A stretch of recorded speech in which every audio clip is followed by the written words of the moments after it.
La fausse couche a longtemps été totalement tabou, mais certaines femmes osent depuis peu parler de leur détresse. En revanche, les pères, parfois touchés, ont du mal à exprimer leur douleur. Alors qu'une réflexion sur l'éducation moins sexiste des garçons et sur le congé paternité a lieu, 20 minutes s'intéresse à cette souffrance secrète et ses raisons, si communs et pourtant si dévastateurs.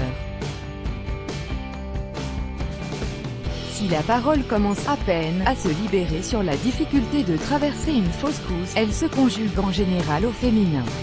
En France, une femme sur 4 voit une grossesse s'interrompre brutalement, souvent pendant le premier trimestre.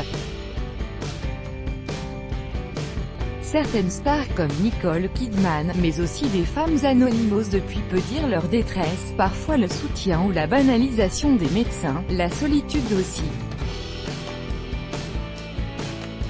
Mais du côté des hommes, avouer cette blessure reste exceptionnelle. Mark Zuckerberg avait tenté de briser le tabou autour de cette tristesse qui se vit à deux en 2015. Si chacun traverse une fausse couche à sa façon et si cette perte ne signifie pas forcément effondrement, avoir la possibilité de s'épancher pourrait soulager certains hommes qui souffrent en silence. Cela s'inscrit dans le lignage du tabou pour les femmes, introduit Stéphane Clerget, pédopsychiatre et auteur de Quel âge aurait-il aujourd'hui? Même si quelques femmes osent évoquer cette épreuve, beaucoup la cachent encore. Paul Astérisque et sa compagne ont vécu 4 fausses couches, en évitant d'en parler à leurs proches. Elle ne veut pas d'apitoiement, explique Paul. Elle n'a pas envie que ma mère le sache, ce que je comprends, mais ça fait une oreille de moins pour en parler. Or, il y a peu de gens à qui je suis prêt à le confier. 20% des hommes souffriraient si cette épreuve est en général moins douloureuse pour les pères que pour les mères, physiquement comme psychiquement, certains en sortent marqués. C'est une réalité clinique, on voit de plus en plus d'hommes affectés, assure Stéphane Clerget, qui estime qu'environ 20% des hommes souffrent après une fausse couche. D'autant plus quand les fausses couches se répètent, quand il n'y a pas d'enfants et qu'ils attendent depuis longtemps. Certains peuvent souffrir dans leur chair, au même titre qu'une couvade, ils tombent en dépression. Gauthier, chamboulé par la fausse couche de sa femme en 2016, a caché sa peine. Ça a été une épreuve très difficile pour moi, je me suis posé plein de questions, je culpabilisais, je devais réconforter ma compagne et moi je ne montrais rien, je gardais tout en moi et quand j'étais seule, je pleurais. Des pères plus impliqués. Pourquoi cette détresse? Longtemps, on a considéré la grossesse comme une histoire de femme. Mais, aujourd'hui les pères s'impliquent beaucoup plus dans l'éducation des jeunes enfants et ils anticipent plus grâce aux techniques d'imagerie. On voit des échographies en 3D, en couleur, ce qui favorise l'attachement avant l'arrivée du bébé, assure Stéphane Clerget. Échographie d'un bébé, illustration PULSESIP. À quand Romain Astérisque a entendu la gynécologue dire à sa femme « Mais madame, vous êtes sûre que vous étiez bien enceinte, parce que là il n'y a strictement rien ». Ce fut une vraie déflagration. S'il est vrai que les femmes enceintes imaginent rapidement future maman, il en a été de même pour mon rôle de futur papa, avoue cet internaute. La tentative de dédramatisation nous a choqués et perturbés. Mentalement cela a été très compliqué pour nous et également de mon côté. Même si je ne l'ai pas porté, j'avais un profond sentiment de vide et d'avoir perdu quelque chose. L'autre gros changement dans la parentalité, c'est la multiplication des parents qui passent par un coup de pouce médical.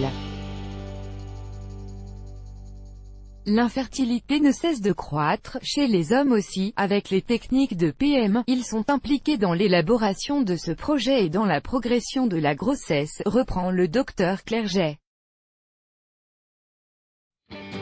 On se sent d'autant plus responsable quand ça se passe mal. Avant, on se disait c'est une volonté divine ou c'est la nature, là on a failli, ni légitime, ni confortable, mais avant de pouvoir se débarrasser de cette tristesse et de cette culpabilité, encore faut-il que ces pères ne se voient pas en victimes collatérales, qui n'auraient pas droit aux larmes. Souvent le désir d'enfant de la femme est plus manifeste et celui de l'homme plus discret, remarque Luis Alvarez, psychiatre à la clinique périnatale et à l'hôpital américain à Paris. Un garçon vers 4 ans comprend avec tristesse qu'il ne peut pas avoir de bébé. La grossesse, c'est dans le corps de la femme, dans une extraterritorialité pour l'homme. Ce qui explique qu'il ne se sent ni légitime, ni confortable dans la manifestation de sa douleur en cas de fausse couche.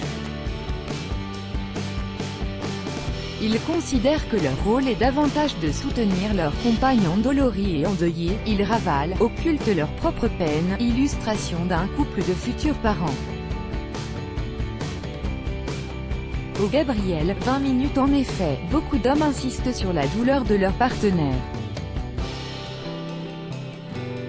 Je ne crois pas avoir ressenti un deuil, mais j'étais très déstabilisé et désarmé par la détresse de ma femme, se rappelle Maxime qui a vu la grossesse s'arrêter brutalement au bout d'1 mois et demi. Il souffre à double titre, en tant que père et par empathie avec la mère, résume Stéphane Clerget. Le problème, c'est d'arriver à faire le tri entre ses sentiments et ceux de l'autre. Si certains ne sont réellement pas bousculés par cette perte d'un projet encore abstrait, d'autres mettent en sourdine leurs sentiments pour ne pas accroître la détresse de l'autre. Pour la femme c'est un bébé qui est perdu, pour un homme c'est une grossesse, synthétise Luis Alvarez. Avec un risque de décalage à l'intérieur du couple, car le dialogue n'est pas toujours évident, même s'il est indispensable pour rebondir à deux. J'étais sur du rationnel, je répétais c'est normal, c'est courant, se remémore Maxime. C'est une vraie épreuve d'aider l'autre même quand tu n'es pas au même niveau émotionnel, mais parfois, ça rapproche. Des manifestations autres pour certains hommes, parler est pourtant nécessaire, les douleurs durent plus longtemps, prévient le docteur Clerget. Il y a des manifestations qui ne sont pas vécues comme une douleur, irritabilité, agitation et le plus souvent surinvestissement dans le travail. Et parfois la douleur trouve une voie psychosomatique pour s'exprimer, certains attrapent beaucoup de bobos, ont des accidents, prévient le docteur Alvarez. En général, ils peuvent manifester cette douleur lorsqu'ils ont l'impression que leur compagne va mieux, très à distance de la perte, mais avant que les hommes puissent prendre la parole sur ce sujet tabou, encore faudrait-il qu'ils sachent mettre des mots sur leurs émotions. Quand ils voient leur femme souffrir, ils n'imaginent pas qu'exprimer leur peine est aussi un moyen de la soutenir car ils ne sont pas éduqués comme ça, regrette le docteur Clerget. La contenance, la maîtrise émotionnelle est encore très présente dans l'éducation des garçons. La société accepte la Mater Dolorosa, mais pas le Pater Doloroso, renchérit le docteur Alvarez. Qui estime que les hommes ne sont pas prêts à prendre la parole sur ce sujet. Sa clinique périnatale a d'ailleurs ouvert une consultation pour les parents endeuillés, boudés par les hommes. Il faut dire que les personnels de santé ont rarement le réflexe de donner la parole aux pères. Si on pense à consoler une femme en deuil d'un fœtus, on ne pense pas à l'homme, avertit Stéphane Clerget. Quand les hommes vont ressentir qu'il y a davantage de bienveillance et d'accueil de leur peine, ils pourront peut-être s'approprier cette parole, espère son collègue psychiatre. Astérisque le prénom a été changé.